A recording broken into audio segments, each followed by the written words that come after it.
Hello and welcome to Tuesdays with Thomas. I'm Thomas Douglas, the Artistic Director of the Bach Choir, and I'm glad to have you here today. We're on the second floor of our house, where Seamus and I have an area that we call the gallery, which we list photos from many years ago. And it got me to thinking about the kind of world we live in. And I couldn't think about the world we live in without remembering the tragic, senseless, and avoidable death of George Floyd. I grew up in Wilkinsburg, Pennsylvania, which was quite segregated, so much so that the black neighborhoods were in the north, the white neighborhoods were in the south. And so there were certain doors that you entered the school building and no one dared venture into another. I even remember that our 7th grade classroom at one time became a barricade when we would all climb under our desks as rocks were being thrown through the window during race riots in the 70s. That was the world I lived in. And nowadays, even this last week, it seems about the same. Tragic. And it breaks my heart. This is not the world that I dream of. It's not the world that I envisioned. We have a Bible, old family Bible that I recently discovered. It was even taped up with duct tape. And in that Bible, it listed my grandfather, John W. Lewis, born 1885. And it listed his father, Alexander Lewis. And it just said, born in slavery. And that's as far back as we could go. That's the heritage that I inherited. That's the world that I knew. It's not the world I dreamed.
We are so lucky, and I'm so fortunate to have two of my good friends and good friends of the Bach Choir here with us today just to do a little interview. Charlene Canty, soprano, and Eugene Perry, baritone. Let's listen to what they had to say. I'm so happy to have my two dear friends with me, singers, friends, colleagues. We've worked together many times. Charlene Canty, the diva of sopranos. Let's tell the truth. And Eugene Perry, my dear friend, my dear friend. And I think we've worked together for the first time in Just Above My Head, I think. Yes. Yes, that's right. That was That our was the first time together. And just tell us other things that we've done together. Go ahead, Charlene. What things have we done together? I'm sorry. Oh, we did that, and we've also done the production of Don Giovanni. Right. And then I worked with you with Bach Choir Pittsburgh. And I'm trying to think, what else have we done together? I'm sure I'm missing something, but well, those cover a lot of ground right there. Yeah. We did two Messiahs together, isn't that right? Yeah. Yes. Where you had to climb up on the 15-foot ladder. Who came up with that idea, Tom? Sorry. Yeah. And Eugene, what have we done together? Well, Just Above My Head was the first production. And then I think our second one was Carmen Jones. Oh, right. Yeah, we did that. And then I did two concerts with you. Right. You did in Israel and Egypt with me. Exactly, that one. That handle, right. And, yeah, the handle. Right. And then the Messiah and the Giovanni. Oh, right, exactly. So we've done a lot of work together. We go back a long ways. But what about these crazy times we're in, gang? I mean, now, well. Now. I was asked to do a Shakespeare in the park, and they still wanted to do it, but I sort of canceled it. I told them I couldn't do it. Right. Because I wasn't sure about it. You know, I mean, if I had a second chance, I probably would do it. I would say, okay. But at the time. Yeah, what were you reluctant about? Well, because it was, you know, it was a Shakespeare play, working with other people. At that time, the COVID was like high. You know, people were like wearing masks, people were staying in. And just the thought of working, you know, it would close counter with everyone. Mm. I don't feel that way today. Yeah. But at the time, I did. You know. There was so much unknown. We didn't know what was going on and, you know, how it was spread. I mean, we're still finding out, you know, how contagious it can be or cannot be depending on proximity. So, you know, you have to form a decision on what you knew at the time. And I think a lot of people, that's what a lot of people, organizations did. Well, Charlene, did you have events that you had to cancel or that were canceled for you? Yeah, there were quite a few that ended up getting canceled. Like all the performances at the time, I was in getting ready for two productions with the Pittsburgh Opera. So they canceled both Carmen and Norma for that. Wow. Then I had a recital that was coming up like right after that. We were supposed to do in May and June. Those ended up being canceled.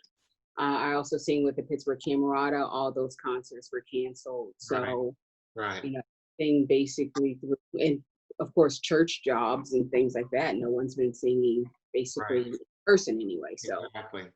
Well, I've been thinking a lot because of the last couple of weeks I call him Mr. Floyd because, you know, he's been called other things by other people, but I call him Mr. Floyd.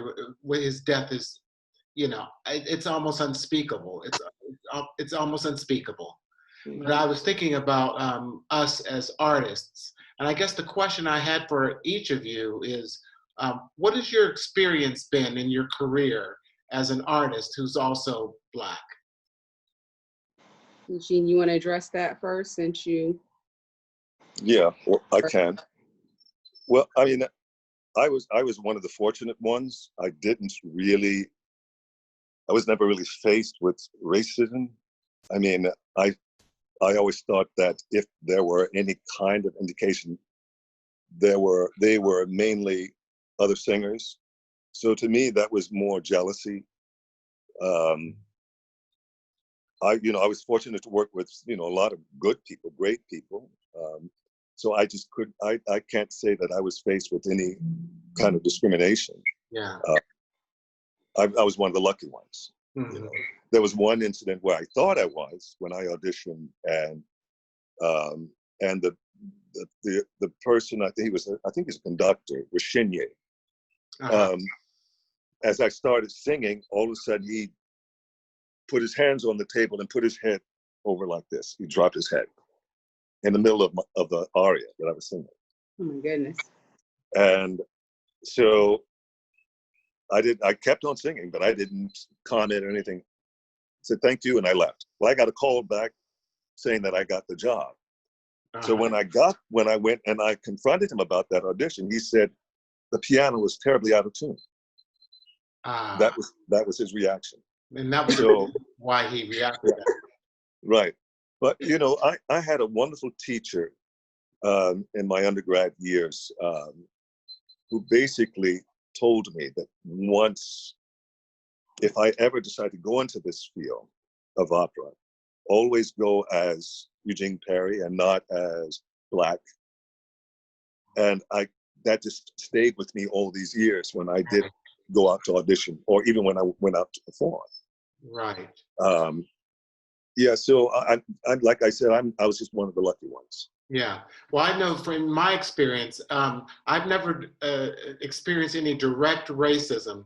There's been times when I've walked in the room, though, and I sensed a certain energy like I had to prove something. Now, I'll say that could have just been me. That might not have been coming from anyone else, but I've sensed that. But there are times where I know that I've been the only Black one. In undergraduate school, I was the only Black music major. I was the only Black for several things. And, I guess I haven't really enjoyed feeling like I have to represent every other Black person in the world. Like, like they're looking to me to comment on something that has to do with every other Black person that they know. So that's exhausting. Yes. Because I agree. I'm going there to do some work, not to represent the whole, the clan of brotherhood, Right. So. Right. So what about you, Charlene? Like you mentioned, I don't remember ever experiencing anything blatantly obvious or directed towards me. But I always had a feeling like there was, obviously when you walk into a room, the first thing they're going to see is the color of your skin. So it's not like you can just go in and say, okay, I'm not fabulous piano or whatever voice type you are, whatever you're doing, and be judged just on that. The first thing they're going to see is, oh, this is a Black woman coming in, and whatever roles you're singing for. Unfortunately, I have the opinion that with opera, a lot of the time, they're basing casting on what they've always done, and they don't want to take any chances on someone new or someone that doesn't look what they think the role should look like. Right. So that's what I've run into, I think, more in the opera field versus just doing classical recitals and concerts and things like that. I don't notice it as much. But yeah, that's. You find, Charlene, when you walk into a room to a blind audition, maybe no one knows you before, that they somehow automatically assume that you either know Leontyne Price or you sing Aida. Yes. Exactly. Because obviously that's the only, roles that I would be up for. I'm like, oh yeah, no, that's not the only thing that I can do, so. Like I said, it can be frustrating.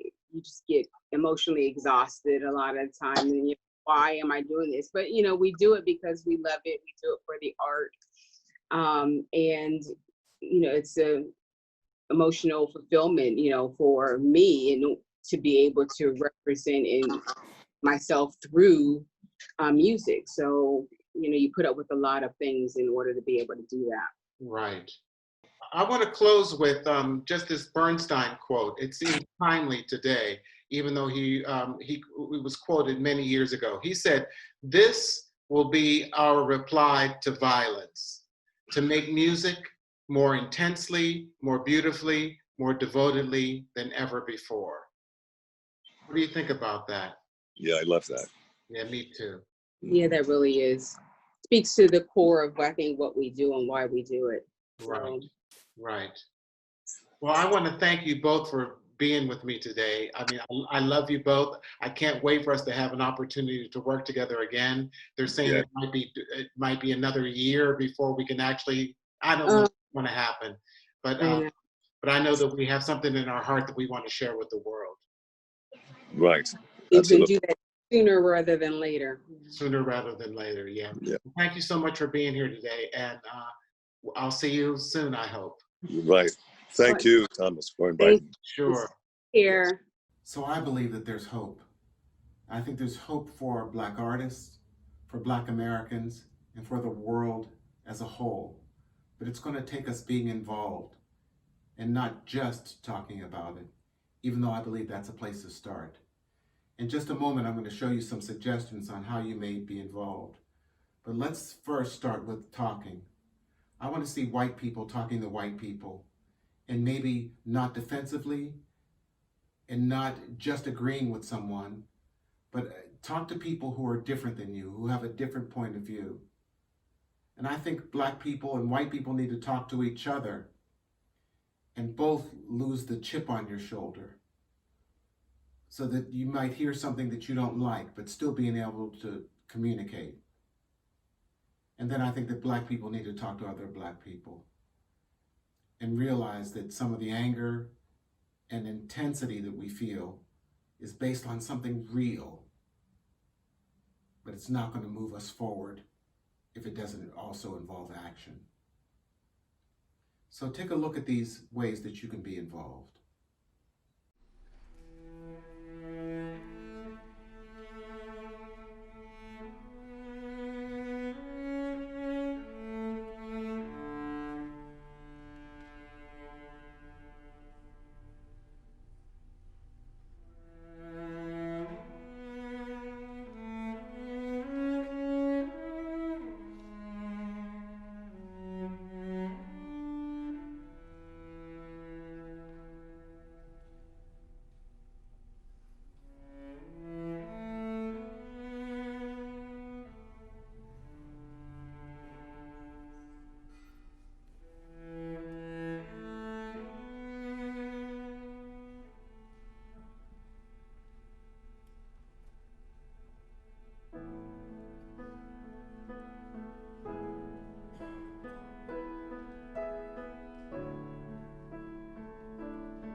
So find ways that you can be involved. Maybe you are a protester. Maybe you're just an empathizer. Or maybe you can finance one of the wonderful organizations that are doing some work. But start out with inviting somebody over to your home, someone who's in a different ethnic group than you, someone who was raised in a different culture than you, and just begin to talk and get to know one another. Thanks for being with Tuesdays with Thomas today. And I'll see you again next week. Have a good week.